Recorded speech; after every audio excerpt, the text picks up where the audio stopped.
Relie la masse avec l'objet qui lui conviendrait le mieux.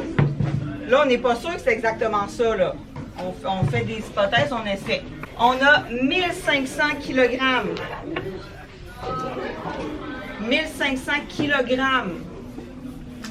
On a 150 grammes. On a 60 kg. 1 gramme et 1 kg.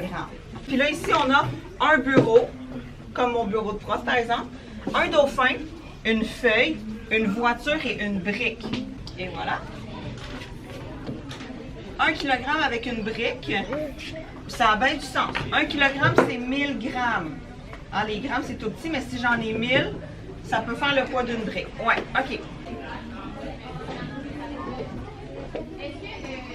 1500 kg la voiture. C'est le poids le plus lourd, puis c'est notre objet le plus lourd. 1500 kg. Ouais, je suis d'accord. Si tu ouvres ton duotang et que tu t'en vas à la page qu'on a utilisée la dernière fois sur les valeurs, tu vas voir qu'on aurait 3 vidéos à regarder avec des questions. Ça se peut qu'on ne se rende pas là, à la dernière vidéo, mais ça serait vraiment plaisant qu'on se rende jusque-là parce qu'ils sont intéressants. Là, ce qu'on va faire, on va regarder la vidéo. Après ça, ensemble, on va trouver des valeurs qu'il y avait dedans. On va les mettre au tableau. Mais cette fois-ci, je ne vais pas la choisir avec toi. Parmi toutes celles qu'on va avoir mis au tableau, ça va être à toi d'en choisir une puis de me l'expliquer dans ton cahier.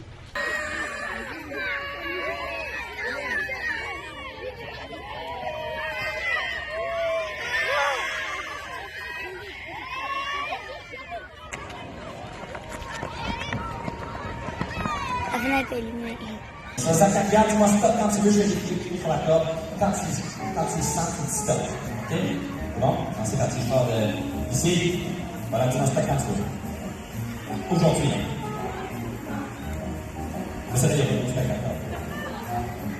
Bon, on va commencer. Alors, je vais repartir de l'autre côté. Si! Est-ce que tu veux changer d'idée? C'est fait. Alors, voilà. Zacharia, tu vas me donner un peu de lousse, donne-moi un peu de lousse ici. Oui, tu sais ce que ça veut dire. Oui, ok, parfait. Un peu, tu me donnes un peu de lousse, parfait, excellent. Regardez bien, mesdames et messieurs, la corde. On va la couper à cet endroit-là. Je crois que j'ai amené le ciseau. Un couteau. Ça va bien. Pour changer. Ok. On va couper la corde à cet endroit-là. Ça démontre que ça fait vraiment partie de la réalité. On va toucher les fils de la corde, même ici, là, en veux-tu toucher? C'est beau, hein? On a coupé la corde exactement où tu me dis ça vient. Okay? Et maintenant, on va essayer de faire de la magie avec ça. Regardez bien. Levez un peu la corde. Ça fait partie de la réalité. Maintenant, voici l'illusion.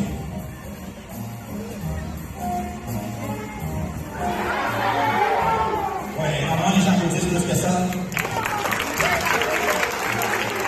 Alors, je t'explique ce qu'on fait aujourd'hui. Première période, surfer sur les vagues, c'est une activité, c'est le titre de l'activité. Je te l'explique dans quelques minutes parce que c'est la première chose qu'on va faire. Deuxième période, jeu de société. Est-ce qu'il y en a qui en ont emmené de la maison? Merci, parce que nous, nos jeux sont rangés là. Il n'y en a plus dans la classe. Le seul qui me reste, qui n'est pas rangé, c'est le loup-garou. Fait que s'il y en a qui veulent jouer une grande partie de loup-garou, j'ai mon jeu qui n'est pas rangé encore. Lui, je le laisse tout le temps dans mon bureau. Mais tous nos autres jeux sont rangés. Fait que ceux qui en ont emmené, je suis bien contente. Après la récréation, j'ai un sondage de fin d'année à te faire. C'est moi qui l'ai fait. C'est des questions sur ton année dans ma classe. Normalement, je le fais pour m'améliorer l'année prochaine. L'année prochaine, je ne serai pas là, mais je vais quand même me servir de tes réponses pour la prochaine fois que je vais revenir enseigner. Ça va être sur un iPad. Fait que j'ai réservé les iPads chez Annie. Tu vas pouvoir scanner le code QR. Et tout répondre à mes questions. Okay, je vais te les expliquer tantôt. Après le dîner, bataille mouillée. Est-ce que Christelle et Sophie, vous l'avez dit hier? Oui. Okay. Donc, on va faire ça. Quand tu vas revenir de dîner, si tu peux, tu sais, à la cloche, aller te changer, mettre tes vêtements de rechange que tu veux mouiller. Moi, je ne jouerai pas avec ça. Là. Je vais aller me changer aussi. Oui, ils sont dans mon sac. OK, mais tu vas pouvoir venir les chercher puis aller te changer. Je surveille à la récré, ça tombe bien, on va être déjà dehors. Et tu termines en musique, c'est ton dernier cours. Parce que c'est ton avant-dernière journée d'école aujourd'hui.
Donc, dans la carte numéro 1, tu vois qu'il y a 9 numéros.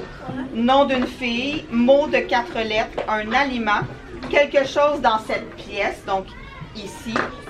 Chose que l'on retrouve dans l'école, donc n'importe où dans l'école.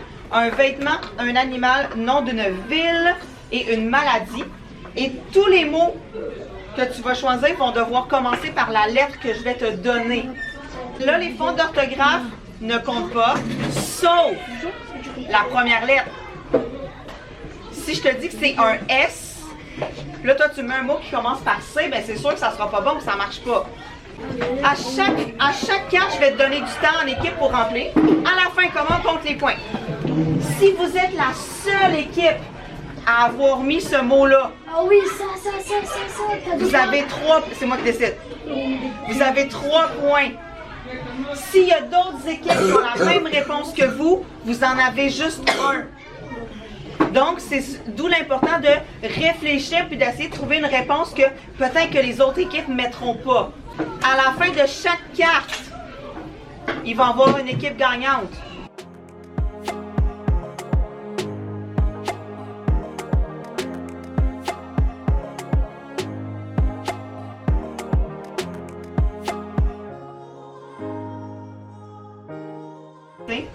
Alors, dans le frigo, qu'est-ce que vous avez mis dans le frigo? Du riz? Du riz aussi? Non. Vous êtes les seuls avec le riz, parfait. L'équipe de Théo? Radis? Eux aussi. Vous aussi? Kim? On a mis des réserves. Des réserves, mais c'est pas un aliment. Réserves de nourriture. Ouais, mais c'est pas un aliment. Ça dit pas que c'est des aliments. Ah, ok, d'accord. Ça dit pas que c'est des aliments. Oui, ça, c'est pas écrit. C'est pas écrit aliment, c'est écrit dans le frigo. Et il me reste ice cream. Oui. Une sorte de viande.